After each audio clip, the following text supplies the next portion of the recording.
Every Monday, I start the week with two friends who are fellow authors. I'll share more about them in the next video.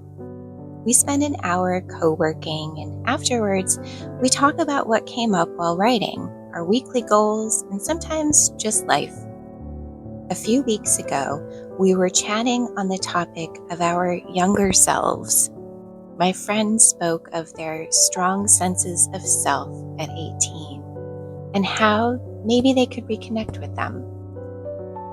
I listened quietly and then shared that when I was 18, I had no idea about anything, let alone myself. My sense of self didn't come until much, much later, and honestly, recently. They expressed their surprise as they've known me and my work for years and felt that a strong sense of self was something that came through in my writing. And they assumed I had felt connected to it for all of my life. But what we project isn't always the same thing as how we feel on the inside. There are themes that have carried me through the years in my work. Finding and cultivating home, my love of the coast and the ocean, writing, knitting, and creativity in general, an appreciation for quiet and finding the beauty in small, ordinary moments. They are true and honest and authentic, but they don't tell the whole story.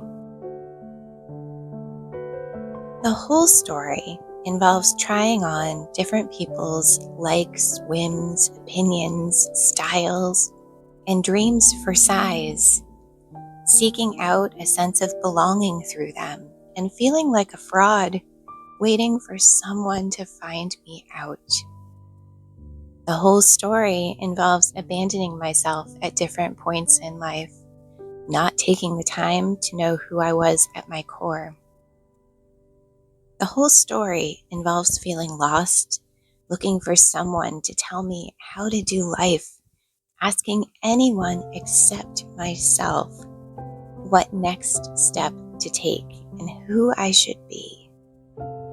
Before I go any further, none of this negates the beautiful experiences, memories, friendships, or moments I've had these last 43 years.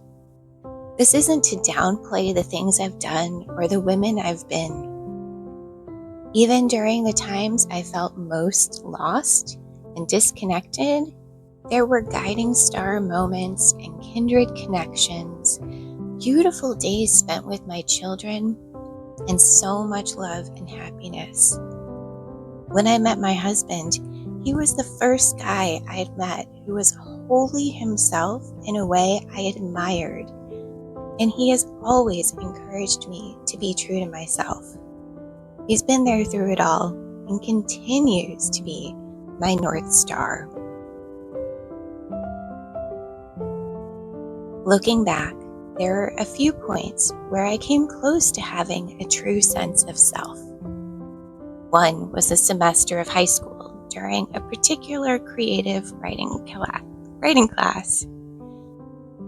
We were taught how to show up for writing in a way that I'd never done before, but it hinted at the ways I played when I was alone as a child, with written words and my imagination. In that class, I learned about free writing and using music as an entry point to my emotions and thoughts. But when the semester ended, I let those practices go to the wayside. As a highly sensitive, intuitive person, I remember trying to gauge other people's feelings before speaking or participating in situations from a very young age.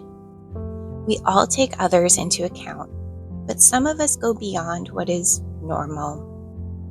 I've always been someone who can sense what isn't being said, connect dots that others can't see, and find patterns in behavior. As a young person, not knowing how to deal with these sensitivities to others, I protected myself as best as I could by doing what many people, women in particular, do: people pleasing. and then later self-medicating with alcohol. All that did was take me further and further from myself. I know many of you can relate to this. But in the last few years, thankfully, things have changed for the better. One big thing that helped was quitting drinking on my own terms. Alcohol helped to numb the unpleasant feelings of disconnect I felt on a daily, hourly basis from the part of me that screamed out in protest for help. It eventually manifested in anxiety and depression. I used alcohol to stop feeling, to quiet an overactive mind and social anxiety. The line between fun and dependence was a fine one until it wasn't. Now, not everyone has this experience with booze, but I'm willing to bet that most folks have something they turn to numb parts of or all of themselves or their feelings. Years ago, I stopped drinking and accumulated several years of sobriety, but it didn't stick. Partly because I was trying on different people's versions of sobriety that didn't work for me, and I ended up resentful. When you don't think highly of yourself and value everyone else's opinions more than your own, there aren't a lot of reasons to trust yourself, or even to treat yourself with tender kindness, to feed yourself well, to move your body in ways that feel good, to rest, to simply be. 2.5 years ago, I had gotten fed up with my patterns of behavior, and I knew I had to quit drinking. I had to make myself a priority. I can only speak to my own experience, and for me, I had to get sober to find and start trusting myself enough to cultivate a strong sense of self, to know me without numbing the uncomfortable bits. I started getting quiet and listening to the soft whispers of my soul. I started paying attention to what lit me up from within in every area, from what music I liked to what clothes felt good to wear.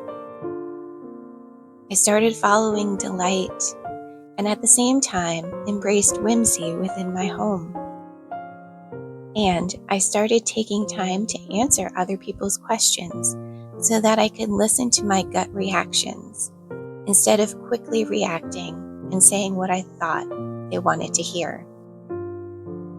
Writing played a big part in all of this, and more so, looking at all areas of life through a creative lens. Creativity was at the heart of my healing. This is all a practice, and I'm not fully there yet. We are all becoming ourselves. When I make choices, I still have to slow down and ask where it's coming from. Is it me or is it from elsewhere? Social media trends, family members, friends, or other places? In this digital age we live in, it's easy to overconsume other people's lives, making it especially hard to listen to our inner selves. And it's also why it's all the more important for us to do so. My writing life is a good example of where I've started trusting myself to know the answers instead of relying on someone else. I have colleagues that I ask for guidance, like my Monday morning friends, but ultimately know that I have everything I need within me. Sometimes it's helpful to have someone else shine a light on a specific area, but I'm not seeking advice from gurus and hanging on every word they say as the gospel that will fix all of my problems. I listen to others, absolutely, but most importantly, I listen to myself. This is the point from which I have grown my work with others, showing them that they already have what they need. I simply ask some questions and shine light on hidden corners, point out missed connections. but I'm not a guru and never want to position myself to be one. A strong sense of self in all areas comes from being able to listen. It comes from having the patience to sit quietly with all parts of us and approach the findings with curiosity and tenderness. It comes from honoring our stories and breaking down old ones, investigating those spoken about us from others that don't feel quite right. It comes from allowing our depths to be witnessed by, most importantly, ourselves. It comes from making decisions based on our inner knowing. It comes from a place of support from others who encourage us wholeheartedly and breaking away from people pleasing.